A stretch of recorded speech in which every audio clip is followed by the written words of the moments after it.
Hi, welcome to Perspectives for Parents. You know, Leslie, I had to look up how many weeks since we began sheltering in place, and I couldn't believe it was really hard for me to believe that we've been in this for 14 weeks. And so, instead of inviting a guest this week, we wanted to just check in. Mm-hmm. And recognize that, gosh, with the underlying stresses of the pandemic, disruption of routine, and then the local and national events, gosh, we are really in quite a season. We are. With this season, it's especially important to take care of ourselves. Mm-hmm. So wondering if we could just spend some time to talk about why it's so important right now to take care of ourselves and how can we make this a priority for us? What do you think, Leslie? I think so too, because week after week, we've had other people use the same analogy towards us, which is to put your oxygen mask on first. And we've heard that from, multiple sources. But even though I've heard it, I am not sure that I internalized it for myself. It's funny, after we talked last week, on Friday morning, I got a text at 6:09 from one of my former, my friends, and she used to work for me at Jamboree. And her text was, "Self-care is never selfish. I thought you could use this today." Mm. And I thought, oh, wow, was that a word from the Lord? Just out of the blue, that's what I wake up to on Friday morning. And that self-care is not, we're not talking about like luxury or going to a Oh, no. or going out to coffee, which is what we would have done before. But self-care is really meeting our basic needs. Right. Our basic needs. Food, sleep, some kind of time with the Lord, some really basic needs. Mm-hmm. Yeah, and being able to identify them. Oftentimes, I think in the last several weeks, we've kind of been in past survival mode, but we've then just kept going. Mm-hmm. And we've been kept going so much that I don't think we even realize how much stress we're carrying or the impact of this has been on us.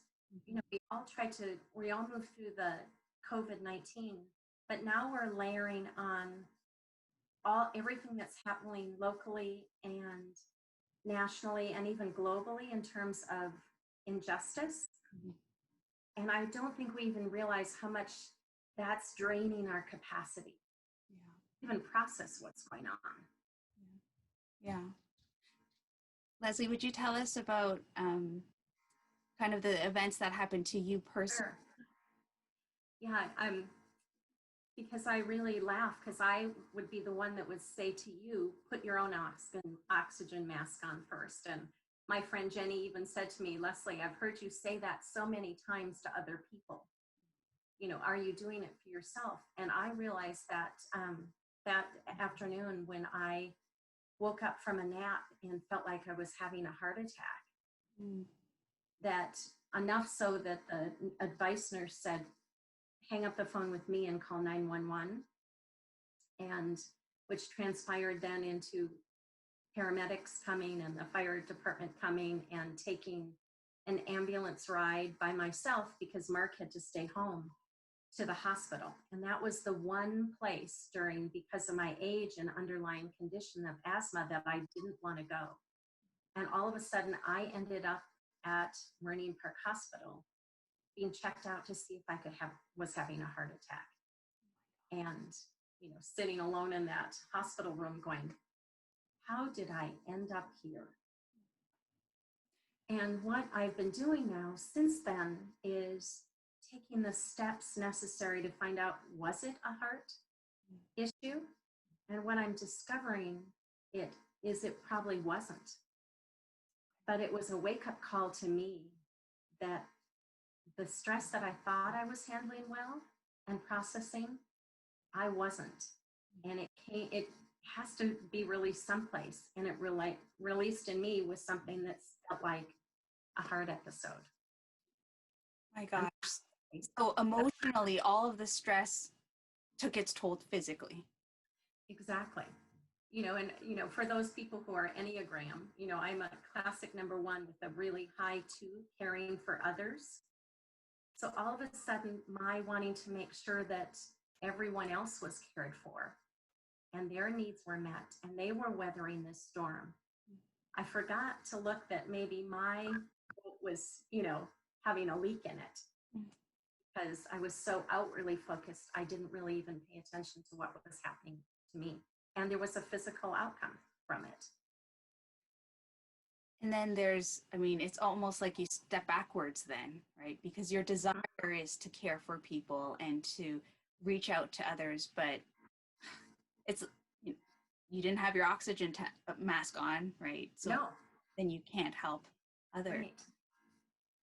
So I think that was a real wake-up call to me to start caring for myself, which is not spas and pedicures, but really deciding what is my capacity and what can I do to step back to increase capacity, because we're going to continue in where we are for a long time. And now we have the added responsibility of learning as much as we can about racism and injustice. How do I care for my own capacity? Yeah. Because if we're not, sorry to cut you off, because if we're not taking care of our own self and recognizing what our own capacity is, then it's so easy to burn out or walk away or just turn off and ignore. Mm-hmm. Mm-hmm. And that's being irresponsible. Or I guess the other one is just reactive. We get really irritated or angry, and then it just translates into outbursts, and we don't want that either. No. And I was just telling Pastor Robin last week, I know where I am is I get teary, and tears come really quickly. And that's usually a telltale sign for me that, my fuel tank is really going low. So I think I would encourage, parents who are listening to really step back and analyze where they really are, or if they have, a partner or a good friend, to also speak in to see how they're reflecting back how you're doing. Mm-hmm. Because one of the things that, as I'm discovering it wasn't a heart issue, what I'm discovering is then maybe I don't have the map to walk through this as much as I could. Mm-hmm. I really appreciated what Mark asked the other day, is saying, Les, do you think you should talk to someone else to see if you can find some new ways down this mountain that we're on right now? I was telling you earlier that my first job out of college was a ski hostess at Snowbird in Utah. And my job was actually to help people who got lost on the mountain find the safest way down and help them navigate, the turns and make it down safely. Because we had all gotten up to the top of the mountain, but how do we get down? And so sometimes I think that is, on Friday, I actually made a call to a therapist that I've seen in the past and said, I think I may need some more tools in my toolkit, some more routes down that mountain because I don't see the stress coming away. And obviously how I thought I was processing it, I might need some more ideas. That reminds me of the scripture passage, Proverbs 27:19. It says, as water reflects the face, so one's life reflects the heart. Mm-hmm. It's exactly what you said. The people around us, like we think that we're doing a pretty good job of holding things together.